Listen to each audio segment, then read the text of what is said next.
Conseil du jour, bonjour les amis, c'est pas parce que t'as de l'argent que t'es riche, mais si t'es riche, c'est sûrement que t'as de l'argent. Voilà, c'était mon petit conseil, bonjour et bienvenue pour cette nouvelle vidéo. Avant de commencer cette vidéo, dis-moi dans les commentaires si tu as plus de 10 € dans ton porte-monnaie.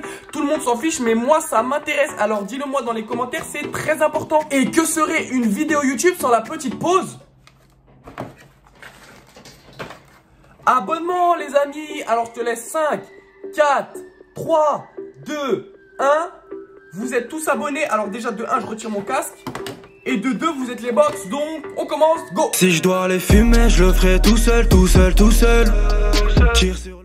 Une collégienne est devenue très riche grâce à ses professeurs, vous allez voir c'est juste énorme. Déjà faut savoir que cette histoire elle s'est passée en 2015 dans un établissement en Allemagne. Et c'était un établissement en Allemagne très réputé et vraiment géant avec plus de 1000 élèves dedans. Cette élève en question elle était très douée, c'était une surdouée, elle avait des super notes et tous les professeurs ils l'adoraient justement pour ça. Et justement dû au fait qu'elle avait des super notes, c'était la plus jeune élève de l'établissement, donc elle avait plusieurs années d'avance. Et donc évidemment pour pas qu'elle s'ennuie en cours, les professeurs de l'établissement ils lui donnaient toujours les examens en avance sur les autres élèves. Donc par exemple un examen que elle va passer en mars, les autres élèves eux ils vont le passer en juin. Donc vraiment elle avait de l'avance de fou. Et par rapport au fait qu'elle avait de l'avance sur les autres camarades de sa classe, elle s'est dit faut absolument qu'elle monte un business pour se faire de l'argent. Parce qu'il faut savoir aussi que sa famille était une famille pas très riche du tout et qu'elle avait énormément besoin d'argent parce qu'à la fin des mois elle avait du mal à payer le loyer par exemple. Donc elle s'est dit que comme elle a les examens en avance, elle va les vendre aux élèves qui n'ont pas passé les examens. Parce qu'eux ils en ont besoin des examens, donc ils vont vouloir acheter pour avoir des bonnes notes. Donc petit à petit elle commence à vendre à ça à 2-3 élèves, puis 10, puis 20, puis 30, puis 100. Donc ça lui fait un bon complément d'argent qu'elle donne à sa famille pour l'aider. Et sauf que malheureusement pour elle, elle va se faire griller par un des professeurs de l'établissement qui va immédiatement la convoquer à la fin des cours pour lui parler de son business justement. Lui dire que ce qu'elle fait c'est totalement illégal et qu'elle n'a pas le droit de vendre des examens à des élèves mineurs en plus. Donc il va tout simplement lui demander d'arrêter sur le champ et il n'y aura pas de répercussions sur elle. Sauf que l'élève va expliquer au professeur qu'elle a énormément besoin de cet argent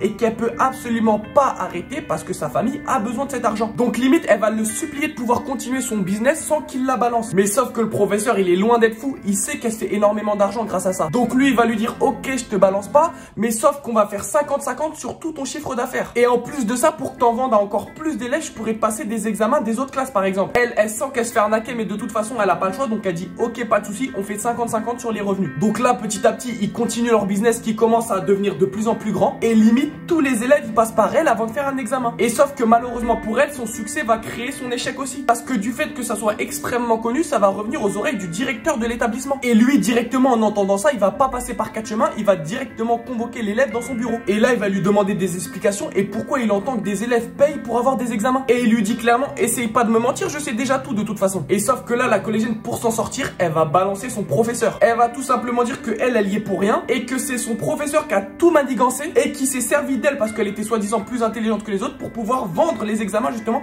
et se faire de l'argent. Le directeur évidemment il a du mal à y croire, donc il décide de convoquer des élèves à qui elle a vendu des examens. Donc il leur pose la question qui vous a vendu ça, et tous les élèves qui convoquent sans hésitation ils disent tous le professeur en question. Parce que la collégienne elle est pas bête, à chaque fois qu'elle vendait des examens elle disait s'il y a un souci vous direz que c'est le professeur qui vous a vendu les examens. Donc tous ceux qui ont été convoqués ils ont balancé le professeur. Le directeur en entendant ça il est juste fou, il convoque directement le professeur et la collégienne pour qu'il y ait une confrontation entre les deux. Le professeur évidemment il nie en bloc, mais dans tous les cas il voit qu'il est dans le caca, pense elle est vraiment nulle et il avoue en plus qu'il était dans le business. Il dit aussi qu'il y avait l'élève mais que lui il en faisait partie, donc il est mort. Le proviseur directement il s'énerve contre le prof, il lui dit que c'est totalement illégal, qu'il a fait du profit sur des mineurs et qu'il va évidemment porter plainte à la police et qu'il va ramener avec lui des parents d'élèves qui vont porter plainte aussi. Donc directement la police ils mettent en place une enquête et ils se rendent compte que durant 1 an et demi l'élève et le prof ils se sont fait plus de 10 000 €. Donc s'ils ont fait 50-50 ça fait 5 000 chacun. C'est énorme, donc évidemment il y a une enquête et un procès qui vont avoir lieu. Et là durant le procès il va se passer une dinguerie qui va faire que l'élève va devenir très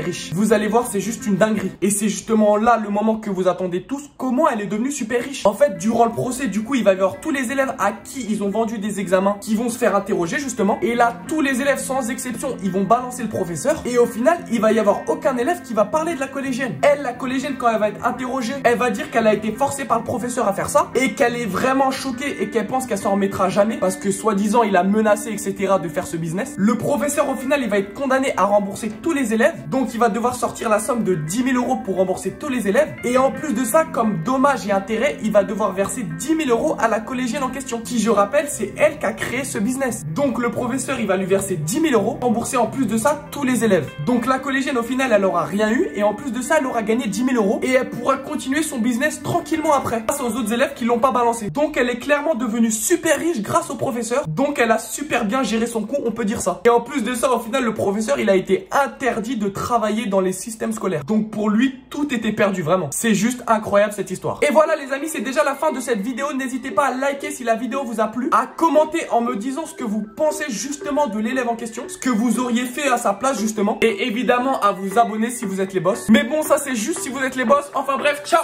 J'ai grandi seul, j'ai compris seul que c'est pas toi qui va me faire manger, puis vice versa. J'ai grandi seul.